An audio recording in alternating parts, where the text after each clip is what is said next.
Welcome back to Starting Lineup. The UAAP Final Four race is as crazy as ever and still here to talk about how the teams looking in can make the Final Four. Is UAAP champion Willy Wilson no better person to talk about it? No crazier person? A champion himself? Although, you know what, I haven't experienced the situation we're going to talk about now. Really? Palagi kaming 1-2. Palagi, I mean, Okay, yeah. not to brag or anything, But you've never experienced being part of a log jam. yes. But this is great for UAAP Oh, fans. it is fantastic, and it just means that every single game matters, and we're seeing the talent level in the UAAP distributed so evenly.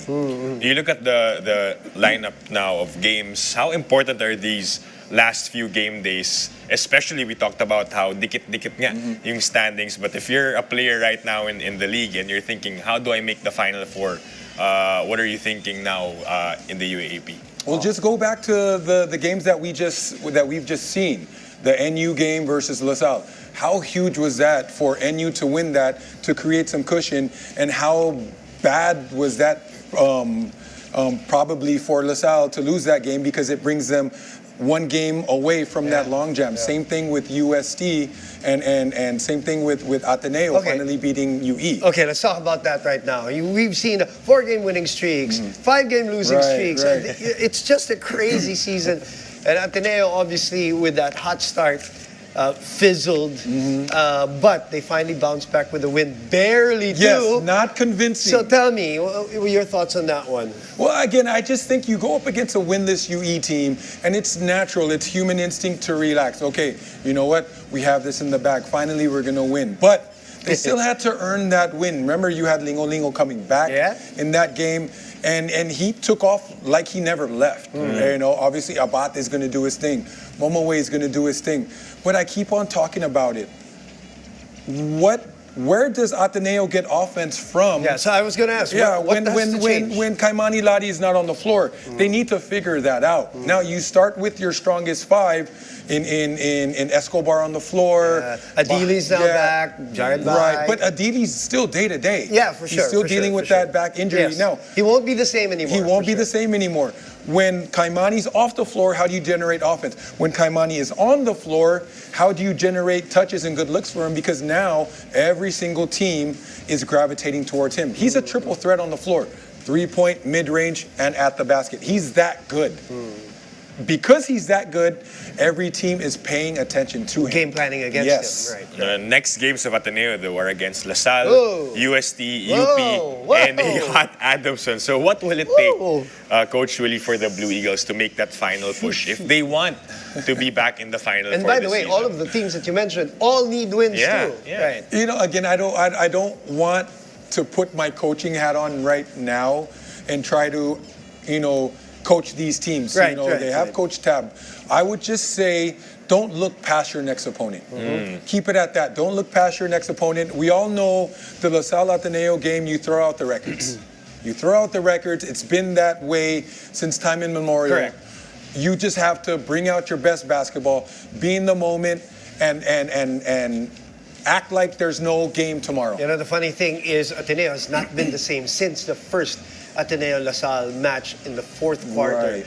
Once they lost that 33-point lead, they have not been the same team, even in that win against UE. Just a footnote there and an observation. All right, what has happened to UST here? Okay, it's a similar situation to what Ateneo is dealing with Kaimani Ladi. Where does your offense come from? It would either come from Collins Okoye, fourth key Padrigao, generating offense, getting his guys involved, or Nick Caballero. But it's a lot of your turn, my turn, your turn, my turn.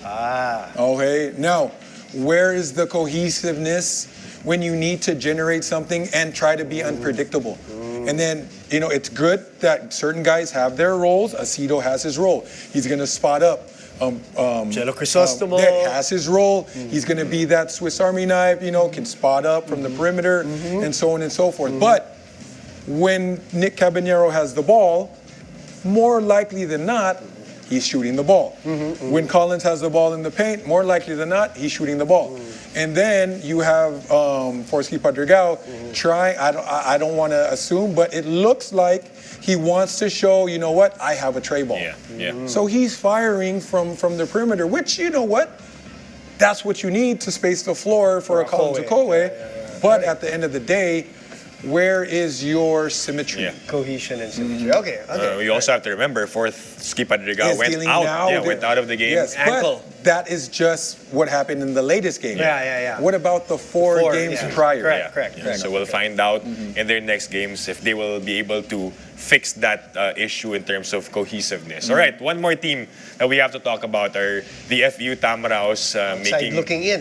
making a late charge resurgence here towards the end of season 88 with a win, of course, against Adamson. Them also getting that confidence. What will it take for them to barge into the Final Four? Well, I say this, number one, you have a young team, teach them how to win.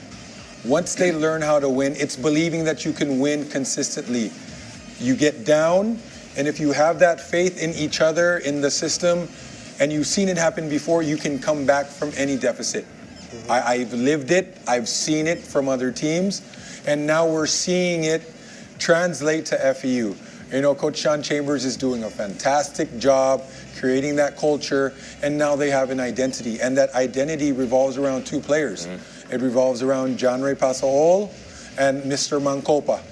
You know, everybody was like boo-hoo-hoo when VJ Pre left. I was one of them. You know, obviously we like to see the see the talent grow in the school. He came from the high school level. We love to see that. That's the but the situation now. When a talent vacates, that creates an opportunity for another talent to step in and step up and blossom, and that's what we've seen from Mancopa. Now they are playing, and we're seeing the transformation of this team revolving around these two players, and they are growing together and creating beautiful music together, and it's translating to beautiful basketball. I love watching Kirby Mancopa play, and let's not forget, of course, there's still that Joy Bautista guy there. Yes. So they're gonna be a problem for a lot of I call teams. Mancopa Mister because he plays like a mature individual on the court. Right. Okay. We'll take note of that, Mr. Mr. Mancopa from now on. Well, Mr. Wilson, thank you very much for coming over and dissecting the NBA and the UAP with us. We'll see you right soon. Thank you so much. Always a pleasure.